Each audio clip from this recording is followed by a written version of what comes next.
Welcome to the Belonging Podcast by Elevate Villages. I'm your host, Melissa Kay. Today we have with us Liana Cassar. She spent some time previously in her life working as a community development worker with the Peace Corps in Costa Rica. And now currently she's the advisory board chair of Oasis Leadership Network.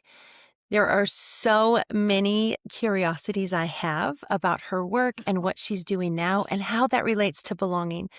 Liana, welcome to the Belonging Podcast.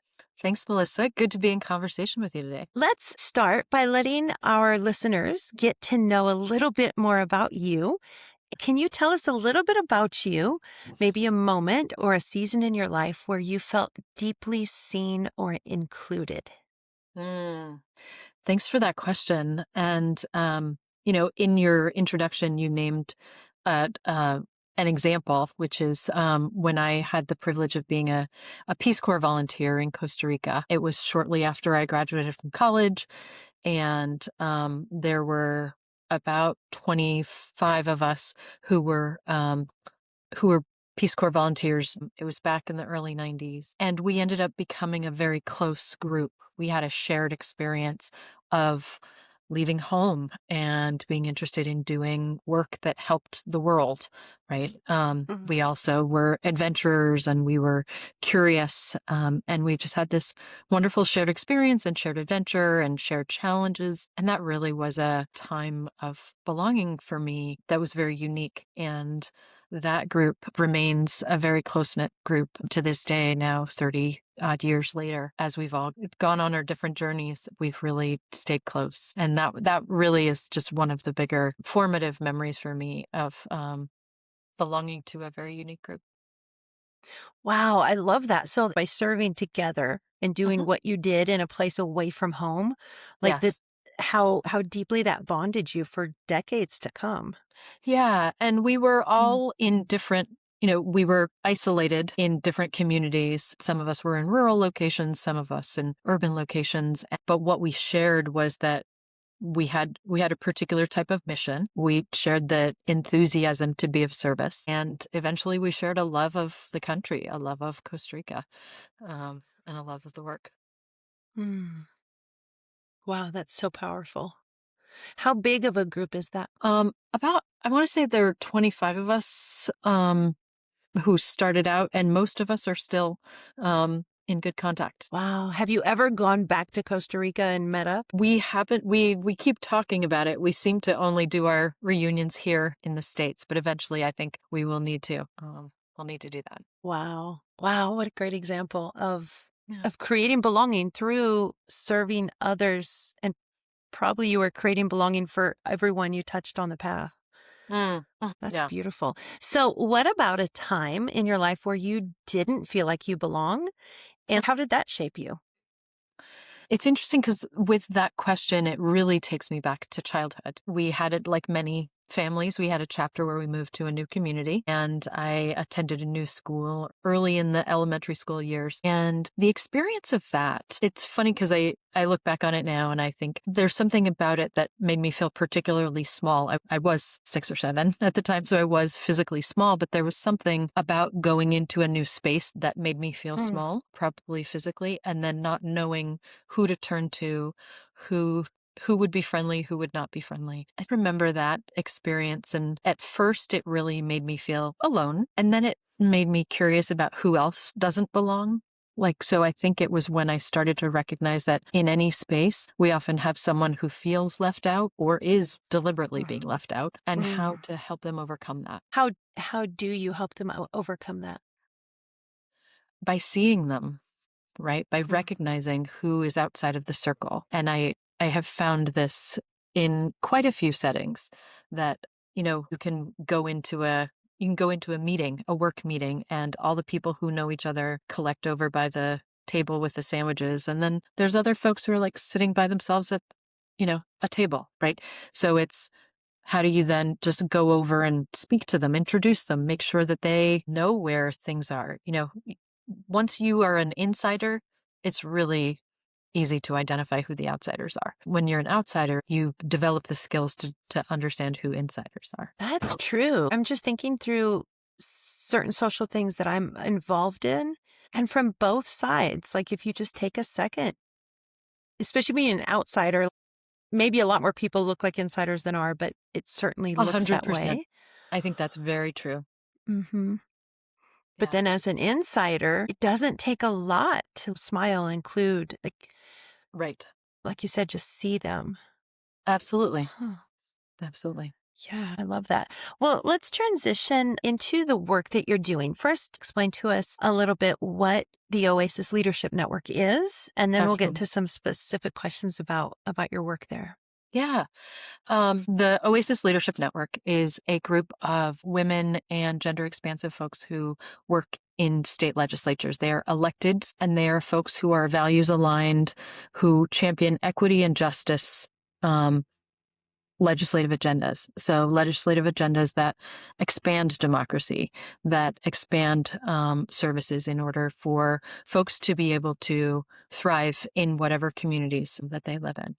So this is a group that has been growing for about 4 years, and it started as a pilot project to see if bringing together state legislators from around the country who were isolated in their own chambers, bringing them together and helping them provide each other support. And what we've really co-created is a group that is they see each other when we get together. The legislators drop into conversation immediately. For anyone who's been in elected office, very often when you speak to people who are not in elected office, there's a little bit of like, how much do I need to explain, and how much attention span do they have? And for these folks, they come together and they drop into the big conversations and really are able to see each other and support each other. The purpose of Oasis really is to help values aligned women and gender expansive state legislators stay in their seats longer and grow their power so that they can affect the change that they were elected to affect. One of the things that we know about women, LGBTQIA plus folks, and people of color is that they tend not to have legislative careers and public service careers in elected office that are as long as their counterparts, and their white and their male counterparts. They often do not grow to positions of power. Even though they may have tenure, they often are excluded from positions of power or resources. So by having a supportive network, folks can learn from each other. But also what our programming does is we focus on making sure we're helping them develop the skills to navigate the power and influence landscape, whether it's formal or informal power, and also understand how to do collaborative governance work. There's nothing that gets passed from a legislative point of view without without a number of votes. You have to collect the votes. It's one person can't get a bill passed. So the folks who are part of the network also learn those sorts of skills. Then the final piece that we work on is well-being, resilience, and safety. Because if you can't feel comfortable in the space, if you don't feel well in the space, if you don't have the skills to bounce back from all of the things that you have to deal with working in the elected space, you're less likely to stay long enough to achieve your goals. Yeah, I could see that. I'm just imagining how difficult ISTAT on a state board would be the Mhm. highest, Mhm. serving I ever did in the political realm. And I think as a non-political person in my Yeah. space right now, you see legislatures that like it's somewhere over there. And, Mhm. of course, we get to hear all of the us and them and, Sure. all of the division that people try to cause for whatever. I look at it all as about it, like kind of like a bunch of salesmen, like distract from this so that I can sell you Mhm. this. There are a lot of different And interests. Yes. right. And so from a distance, I don't think until our first conversation, last month, that I had really thought about what is it like for a woman to walk into a seat like that.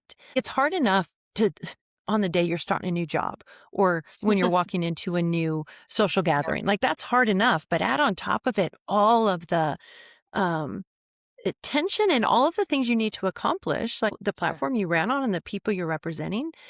How difficult must that be when you walk in and you don't look like the majority of the people Mhm. there. Um, so I have so many questions around this. So let's first start with, um, is belonging even in this conversation? Like, or how is belonging in this conversation? Belonging is critical to the conversation.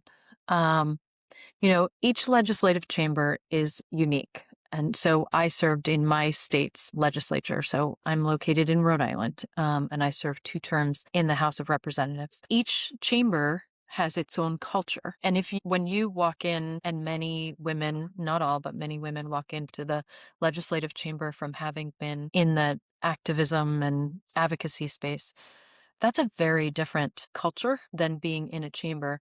You are ostensibly members of a chamber, but then there are a lot of informal and formal rules that you would need to learn. And the rules are applied in different ways over time. The rules on the first day of the legislative session really seem to perform a bit differently than the rules during the last week of session, when there's the tension Mm. of the final bills and the budget and all that. And to be able to learn that and navigate that, along with learning and navigating all of the personalities, the power structure.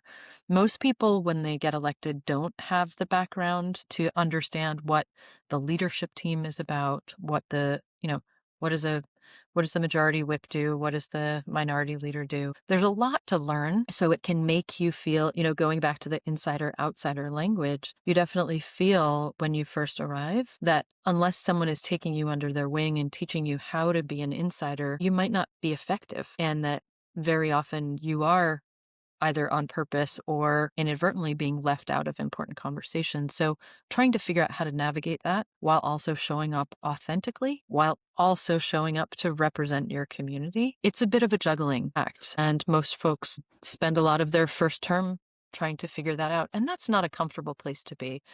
The rules of that workplace are so different from the schedule and the seating and the process. It doesn't act like any other workplace. So Mhm. how to feel like you belong from the beginning.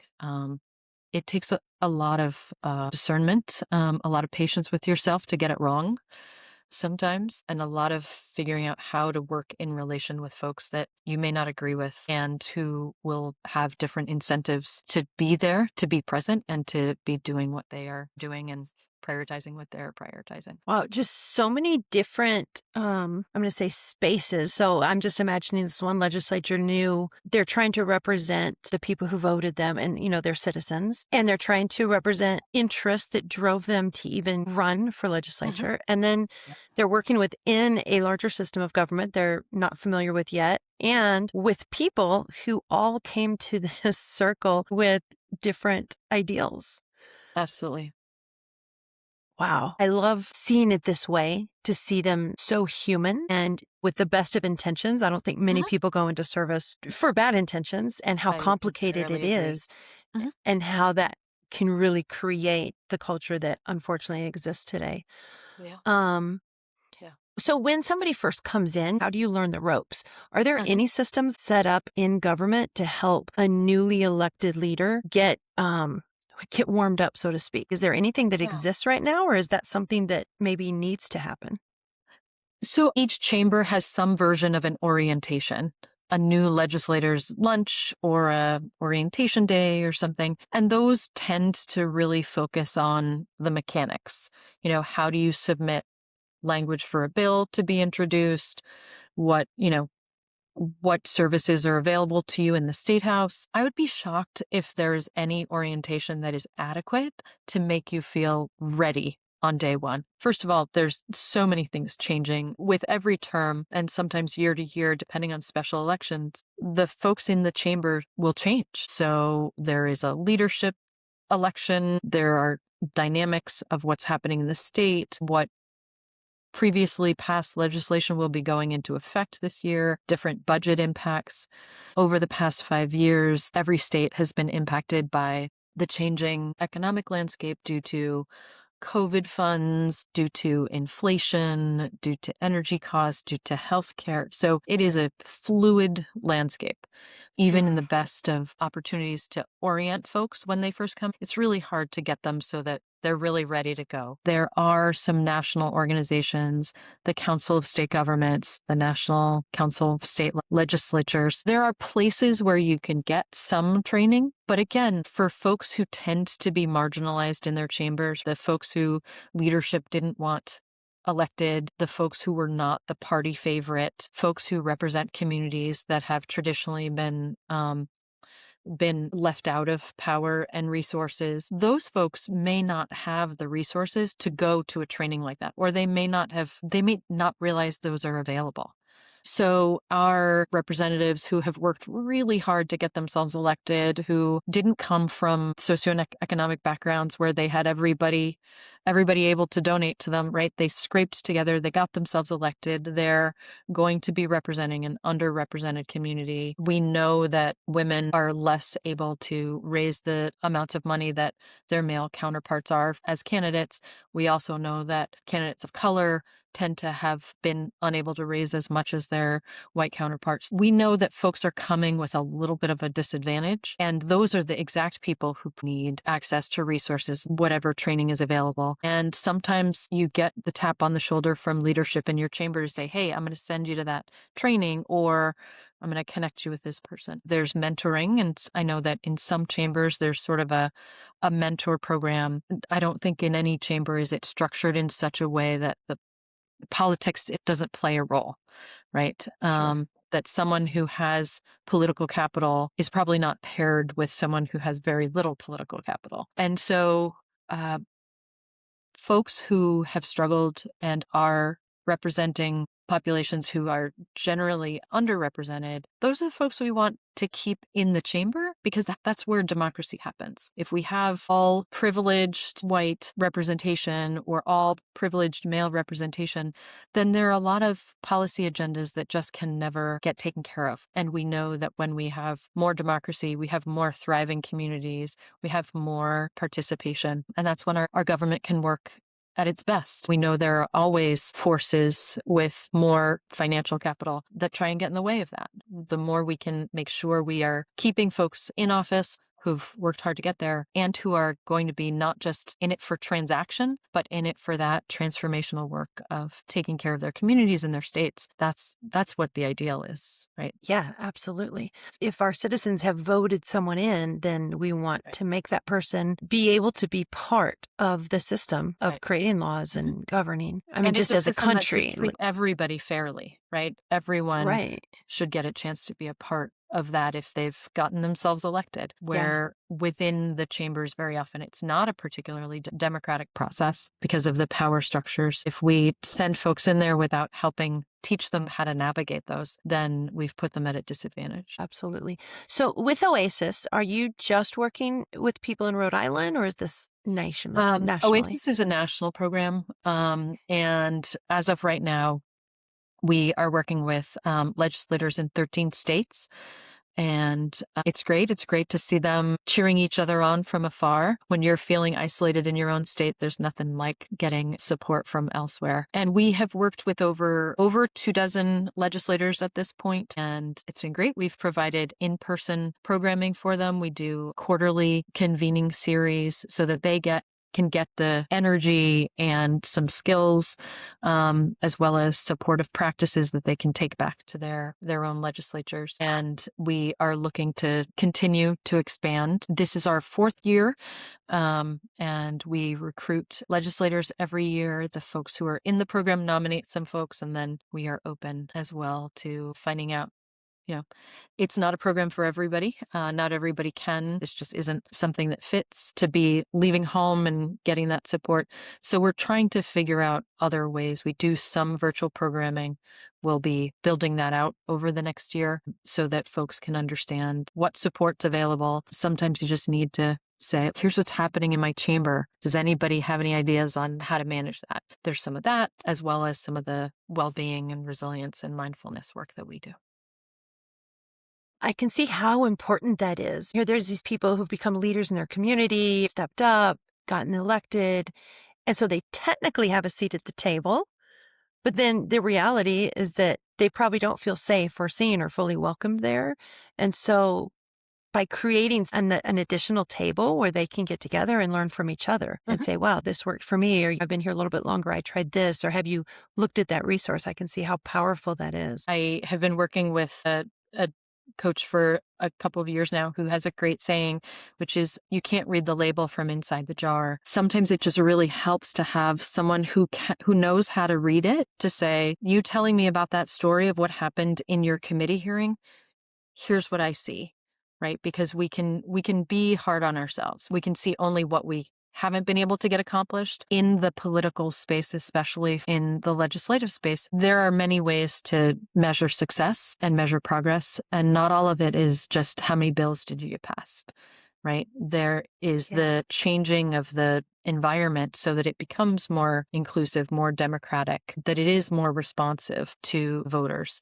And so being able to say, look, I know you didn't get your bill through committee, but that is the first time that in your state there was a committee hearing about homelessness, right? It's great to have folks who are familiar with this workplace to be able to say to each other, yeah, that was terrible. They shouldn't treat you that way.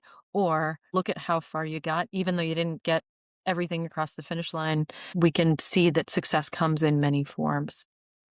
And the other thing is that this has become increasingly high risk work. So people who are legislators, I always say that there are many workplaces when you're a legislator: in the chamber, also outside the chamber, in the committee hearing rooms, in the hallways of the State House. But there's also your grocery store, your community, at community events. And that is a place where a lot of legislators of all stripes, of all backgrounds, can feel very much at risk because the public is changing, not always in good ways, how people are approaching the folks they see as leaders who work for them, right? There's a bit more aggression. There's a bit more risk. We know that there's truly harm that has come to a number of legislators.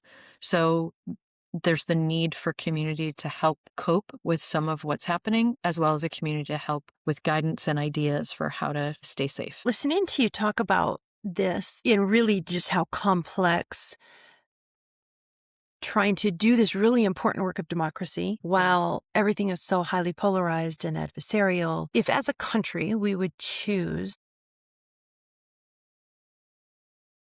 if we could choose to become builders of belonging, how would that affect democracy? I love the language of builders of belonging, right? I was at a workshop in my community yet last night that was about housing and zoning and types of housing. Like, what can our community envision? And one of the things that was just like the first item to me was, how do you build housing that fosters community, right? How do you build neighborhoods that feel like neighborhoods? And I feel like that's the question you're asking. I think a lot of folks, at least folks who grew up when I grew up and went to school and learned about how our democracy works and how to vote and one person, one vote, the very first thing we can do to help our legislatures feel they have a culture of belonging is truly act as if everyone who's elected has an equal vote. Almost every legislative chamber has a body of people, a small cluster of people who are referred to as leadership. Most Senates, it's the Senate president, and the House of Representatives or House of Delegates is the speaker. That person ends up having a small cluster of folks who help decide the majority of what happens in their chamber.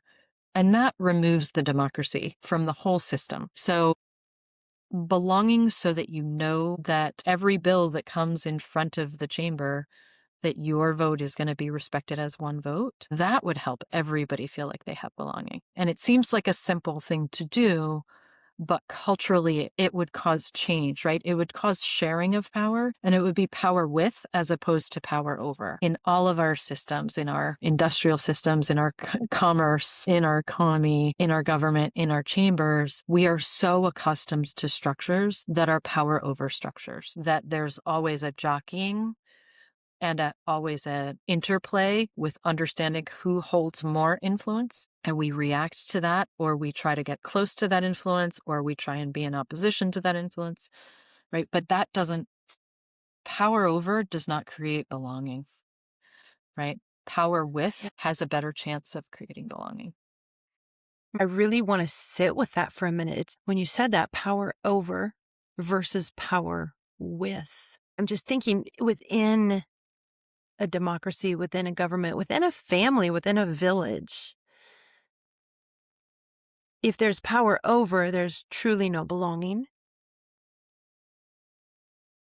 And how do you create power with? Like, I get it. Working with people, it's Mhm. messy and we change and we have ideas and we all have different points of view and different things in our past that make us think stuff a certain way. So being with people is messy. And so leading with, that's a high bar. Where leading over Mhm. seems a little bit easier. Seems a little like a kind of a fallback, like Yeah. I you'd mean, have it to do a feels lot more expedient, work to lead with. right? I mean, it seems expedient, right, to take the power over route because then I can Mhm. explain to you that, like, there's a guy who, usually a guy, there's a guy who has the decision making power. And in the end, we let that person make the decision if we do things collaboratively, right? Because being in a legislative chamber, it's one of the most important group projects you can possibly do. Every year, most states, most chambers every year, some states every other year. But your big group project is to deliver a budget for a state. That is what in my chamber was 75 people, in some chambers it's 150 people. And so it is like literally a group project. We all learned in middle school and high school and college, if we had the privilege of going, that group projects can get a little messy. And sometimes some people do more, and sometimes some people care more. And sometimes you get that magic where you really got the best of everybody. Mm. In order to get that magic, to get the best of everybody, you have to give everybody space to be present, to be safe in the conversation, and to test out what they're going to bring, right? Legislative sessions don't permit a whole lot of that, but there Mhm. are ways that our legislatures can practice the power with, can practice the shared expertise. Very often, many of the women who get elected to state legislatures have more advocacy experience, have more professional experience, and have higher levels of education than their male counterparts. The only difference is that there are a lot more male legislators who are lawyers. Women who enter legislatures come in with expertise in a policy area and significant and broader work experience. So these are very talented people. Very rarely do they get appointed to chair a committee. Very rarely, and actually very often, they are kept from the committee where their expertise would be most applicable, right? And that's a power play. We don't have to give everything, but we have to stop sidelining the talent that we have so that we can use everyone who's here for the group project to have better outcomes. Right. So there are ways that we can start to practice power with. There's ways to be inclusive. And so it's going to be hard to change from a power over model to a power with model. But that doesn't mean we can't do it. We can't find ways. And what I see in the legislators we work with in Oasis, they are finding ways to develop their influence to support people who have power. You can work and create collaborative groups, create a small group in your chamber that all prioritizes water rights access or prioritizes improvements in education or bilingual education or fire safety, right? There are ways to start to build a collective around a priority, and it may not look like, oh, in order to have influence, I've got to become Speaker of the House or I've got to become chair of whatever committee. There are ways to just start to build the collaboration within the chamber. And I see that many women who are in legislative office find ways to do that. And that's the power with, right? That's one of the approaches to power with. Mhm. So I'm curious, and I know this is a problem you're solving in real time or addressing in real time. If we could look to the future a little bit, what could we teach our youth, our citizens now? What would we need to learn to where we would all develop better leadership skills of leading with and power with instead of power over? Is there something we can shift in how we talk about leadership or how we're teaching people to be leaders that would guide us to becoming power with people rather than power over? I feel like there's a lot we can teach. And what's coming to mind first is the where, right? Because there are opportunities in every one of our communities. There's a Parks and Recreation Committee, there's an open space committee, there's a zoning board and planning board. And there are all of these spaces where we need people's interests, right? There's a bike in Mm. our town, there's a bike and pedestrian committee. So if I've got a young person who's a biker who loves to ride their bike, I would love for them to get involved so that they can see where is the space that leadership is needed. And leadership can look like many things. If it's someone who you can lead because you have the expertise and you can lead because you have the ability to organize people. Right? There's not just one reason why we lead, and you can lead by showing up and supporting too. There are all of these different ways to lead, and I think that's what we need to teach our younger people as well as our not young people, that you don't have to know all the answers, but showing up and being part of what's happening is part of the path to leadership. Mm. Now that gives me hope. Sounds like there's ways to do this and to Absolutely. be intentional about looking at how am I leading? And be curious about leading. Right. We need to be curious about what makes it hard to lead. When we look at leaders, and all of us are quick to criticize because we have a little bit of information.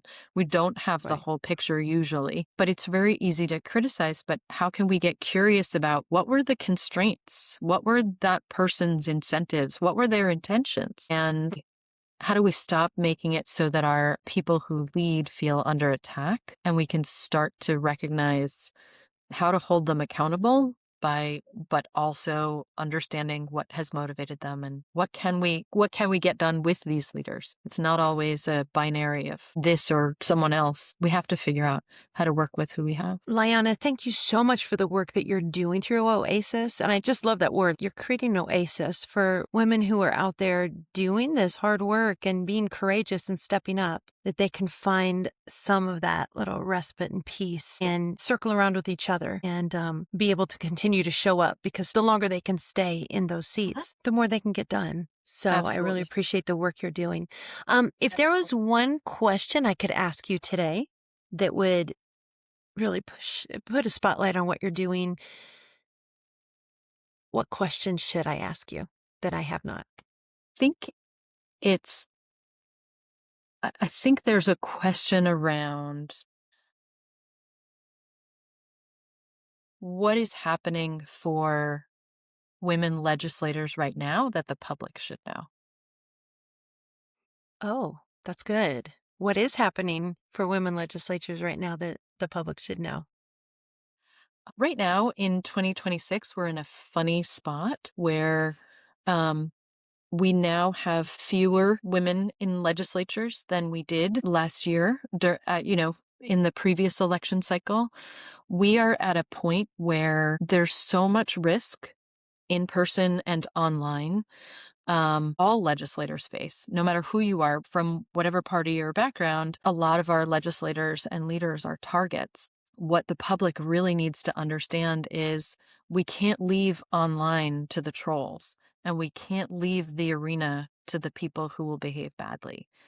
Even if we're not the ones running for office, if we want a functioning democracy, a functioning multicultural democracy that's represented by all genders and all races, then we play a role in making that safe and making that welcoming. So when we see people attacking our leaders in any setting, we have to start to take responsibility for helping make it safe. We can't depend on that Mm. legislator to figure out how to keep themselves safe, because they're doing the job, right? They're working for us. It's really up to all of us to help to start to change the environment. Thank you. Thank you so much for being with us. Thank you for the work that you're doing. And thank you for coming on and chatting with Absolutely. us today about belonging. Absolutely. Thanks so much for having me. What a fun conversation, Melissa. And thanks for your podcast. I love hearing all your guests. So thanks for letting me be a part of this. It is my honor every day when I record this. So thank you. Before we leave, I want to say a big thank you to our patron, Deanna Laughlin. Dee, thank you so much for making these conversations possible and creating a little bit more belonging in this world. This is it for this episode of the Belonging Podcast by Elevate Villages. We're so glad you were here. Now let's all go build belonging together.